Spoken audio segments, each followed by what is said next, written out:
বর্তমান সরকার বর্তমান সরকার কি তাহলে অবৈধ? এই সরকারে কি কোনো বৈধতা নাই? মানে তারা যে কাজগুলা করতেছে সেই কাজগুলা যদি অবৈধ হয় তার মানে সরকার অবৈধ। তাহলে অবৈধ সরকার কেন রাষ্ট্র চালাবে? International question. অবৈধ সরকার কেন রাষ্ট্র চালাবে, এটা একটা প্রশ্ন কিন্তু থেকেই যায়। কে বলেছেন কথাটা? আমাদের মির্জা ফখরুল ইসলাম আলমগীর, অত্যন্ত ট্যালেন্ট, বুদ্ধিমান একজন ব্যক্তি, বিএনপির মহাসচিব। তিনি বলেছেন নির্বাচিত সরকার ছাড়া সংস্কার বৈধতা পায় না। এখন তো বর্তমান সরকারের একটাই কাজ, মূল যেটা কাজ আমরা মনে করি সংস্কার। তারা সংস্কার করার জন্য নির্বাচন দিতে পারতেছেন না, এবং নির্বাচন বিষয়ে বলেছেন যে খোঁড়া যুক্তি চলবে না। খোঁড়া যুক্তি চলবে না। সংস্কারের আগে সংস্কার, পরে নির্বাচন, এ ধরনের খোঁড়া যুক্তি চলবে না। নির্বাচন চলমান প্রক্রিয়া, এর আগে অনেক লিডাররা বলেছেন, রুমিন ফারহানা বলেছেন কিয়ামত পর্যন্ত বাংলাদেশ থাকলে তখনও সংস্কার করতে হবে।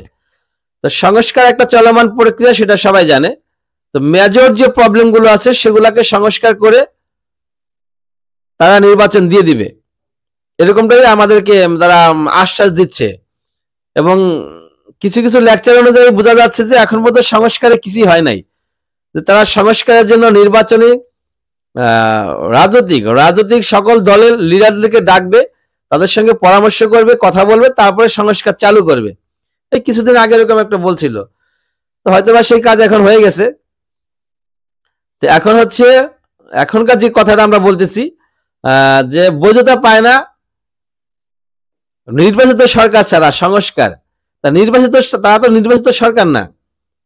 তারা যেহেতু বর্তমান যে উপদেষ্টা মন্ডলীরা আছেন, অন্তর্বর্তীকালীন সরকার, এই সরকার তো আর নির্বাচিত সরকার না। তাহলে তো এদের মাধ্যমে সংস্কার করা সম্ভব না, অবৈধ হবে সেটা। মির্জা ফখরুল ইসলামের ভাষায় তারা যদি সংস্কার করতে যায় তাহলে সেই সংস্কারটা অবৈধ হবে। তাহলে এটা নিয়ে মানে এই কথা আসলে আমি ক্লিয়ার বুঝতে পারি নাই। তো তাহলে তারা রাষ্ট্র পরিচালনা করতেছে কিভাবে? তারা যদি বৈধতা না থাকে সংস্কার, তাহলে তাদের সংস্কার করতেছে, এই সংস্কার কিভাবে করবে? নাকি মির্জা ফখরুল ইসলাম আলমগীরের কথা এখানে কিছুটা রং আছে, সেটাও বুঝতে পারতেছি না। ওনার মতো একজন ট্যালেন্ট, দক্ষ, জ্ঞানী ব্যক্তি রং কথা বলবে, সেটা আশা করা খুব মুশকিল। তো যাই হোক, আমরা হয়তো অল্প সময়ের ভিতরে ক্লিয়ার হয়ে যাব যে নির্বাচিত সরকার ছাড়া সংস্কার সম্ভব না, কোন প্রেক্ষিতে, কিসের কারণে বলেছেন, এবং খোঁড়া যুক্তি চলবে না। এর আগে তারা 30 না 32 জন, মেবি খেয়াল নাই আমার, যে 30 দফা তারা দিয়েছেন, 32 দফা, সেখানে সংস্কারের কথা স্পষ্ট দেওয়া আছে। অতএব নতুন করে আর সংস্কারের কি বলে এক্সকিউজ দেওয়া যাবে না, উসিলা দেওয়া যাবে না।